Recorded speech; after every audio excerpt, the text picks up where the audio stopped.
लेके खोइछा में अबीर, लेके खोइछा में अबीर, लेके खोइछा में अबीर, लेके खोइछा में अबीर, मैया चलेली पर्वत पर। लेके खोइछा में अबीर, मैया चलेली पर्वत पर। पहिला मुठी मैया पुरुबा में फेकली, पहिला मुठी मैया पुरुबा में फेकली।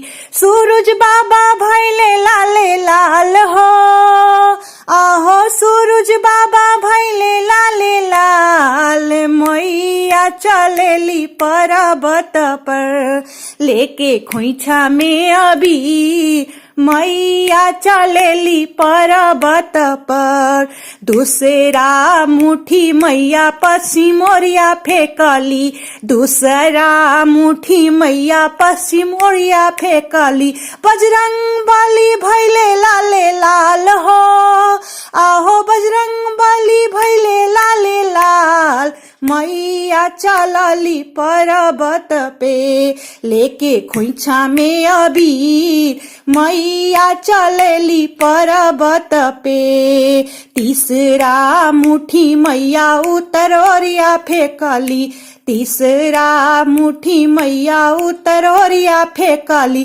भोले बाबा भैले लाले लाल हो, आहो भोले बाबा भैले लाले लाल, मैया चलेली पर्वत पे।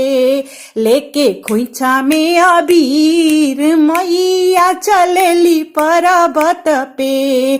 चौथा मुठी मैया दक्षिण ओरिया फेकली, चौथा मुठी मैया दक्षिण ओरिया फेकली। पीतर लोग भैले लाले लाल हो, आहो पीतर लोग भैले लाले लाल, मैया चलेली पर्वत पे।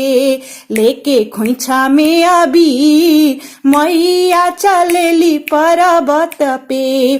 पांचवा मुठी मैया धरती पे फेकली, पांचवा मुठी मैया धरती पे फेकली।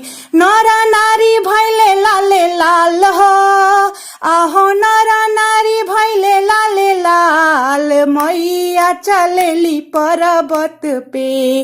लेके खोइछा में अबीर, मैया चलेली पर्वत पे।